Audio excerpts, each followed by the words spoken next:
uste patinaje artistikoa azkenean ez dela oso ezaguna, ez zaiolako bisibilitate asko ere ez ematen.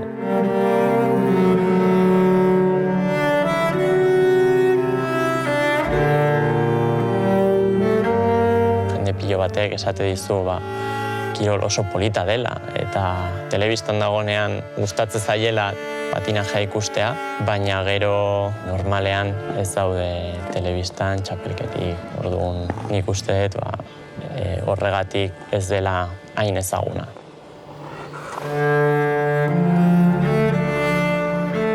Niretzat kirol gogorra da ez, ordu asko sartu behar dira, eta preparazio asko behar da kanpoan, zotzetik kanpo ere, fisikoa, dantza edo arlo guztiak landu behar dira, baina ikuskizunak eta egiten direnean jendeari asko gustatzen zaio patinajea ikustea ez.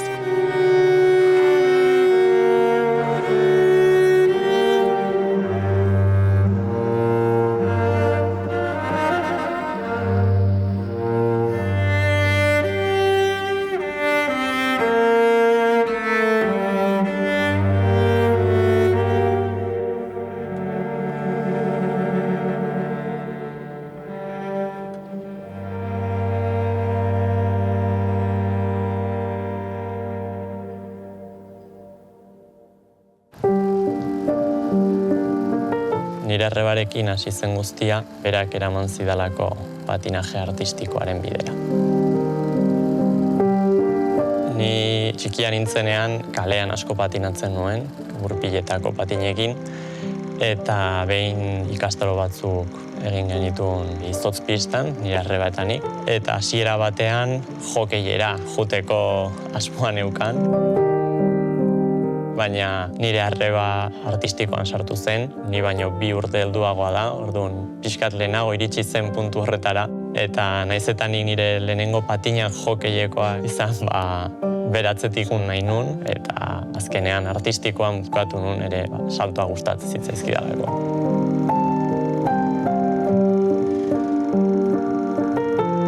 Ni patinatzen hasi nintzenean, lehenbizi 3 urte nitunean izan zen, ze Goizotz pistatik nahiko gertu bizi ginen, eta nire gurasoak behidazian ze estraeskolar edo egin ziteken hain txiki izan da, eta uste lehengusina batek edo produktazekala patinaje kurtsilloak egita Izotz pistan, eta apuntatu zidaten.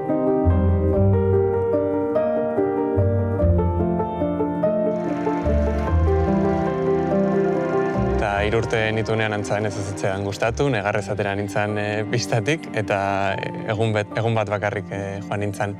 Baina arreba txikiago bat dakat, 2 urte gutxiago dituen orduan, berak 3 urte bete zitunean, eta nik 5 urte nitunean berriz apuntatu gintuzten kurtsillo hauetara, eta antzaden ez hor bai gustatu zitzaidala pixkat. Eta txuri urdinean Izotz patinajeko kurtsilloekin hasi nintzen pixkanaka, eta gero 8 bat urte edo nitunean bai aukeratu behar dela ea hokei eruntz edo patinaje artistiko eruntz nahiago ezun joan, eta nik ez dakitze patinaje artistiko aukeratu nun, eta hortik ja pixkanaka pausak ematen.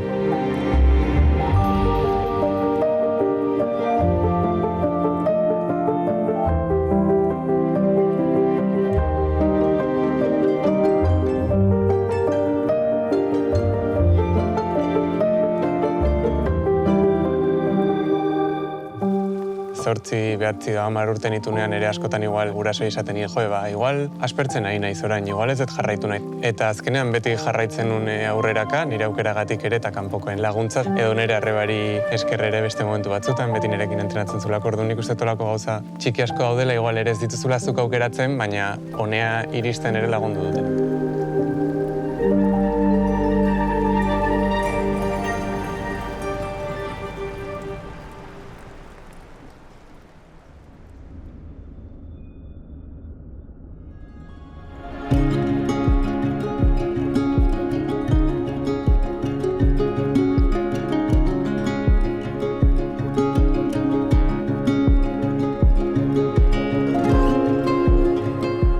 Erortzen ikastea garrantzitsua eta derrigorrezkoa da, azkenean ikasten hasten zeranetik, erortzen zera, eta orain ere 15 urte beranduago, edo gehiago, egunero erortzen naiz.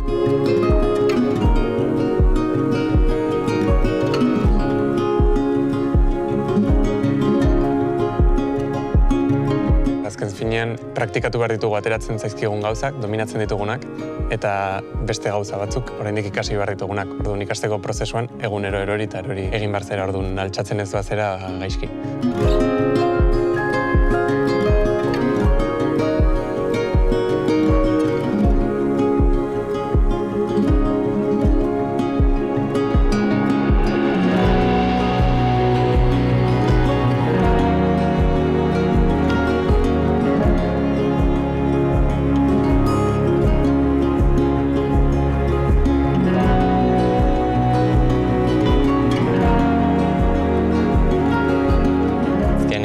Erortzen zeanean ikasten dezu.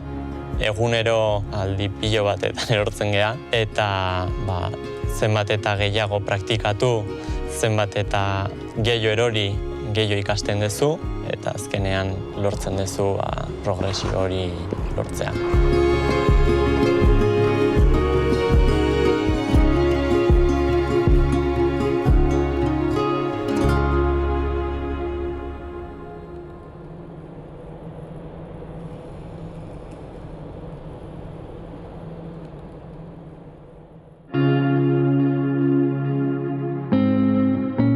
Patinaje artistikoa kirola izateaz gain ere artea da. Beste kirol batzuk izan daitezken bezala.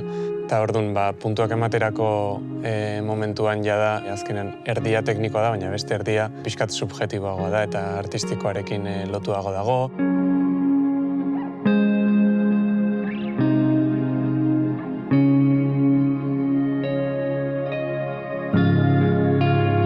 Orduan, saltoak eta dena egitea oso garrantzitsua da, baina azkenean batez ere publikoarentzat eta epaientzat ere, beste patinatzaile ikusi ondoren, gehien atentzioa deitzen diena, seguraski da egindako mugimendu berezi horiek, musikarekin egindako interpretazio hori, orduan azkenean musika on bat aukeratzea eta oso ondo interpretatzea, eta artistikoki ere ondo mugitzen jakitea oso garrantzitsua.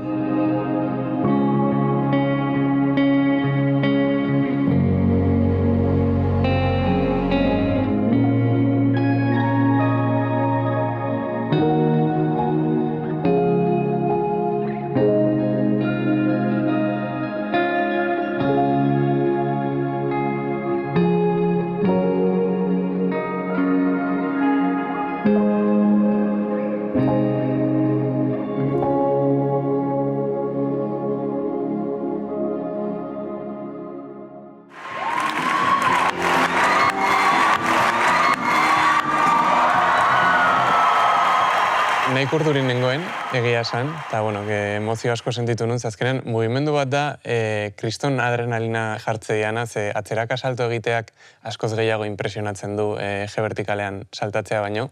Orduan, nahiz eta 1000 aldiz egiten dudan bakoitzean pultsazioak pilo bat igotzen zaizkit eta kriston adrenalina sentitzet. Eta batez ere, ez txapelketako aldi horretan, baina egin nun lehenengo aldian goratzen naiz kriston beldurra nuela odolean.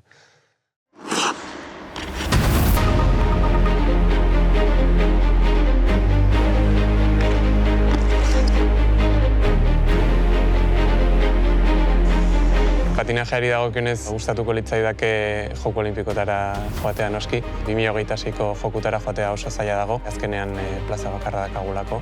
Baina, bestela 2030ko Jokutara joatea izango litzateke nik uste segurazki hola ametsik handiena.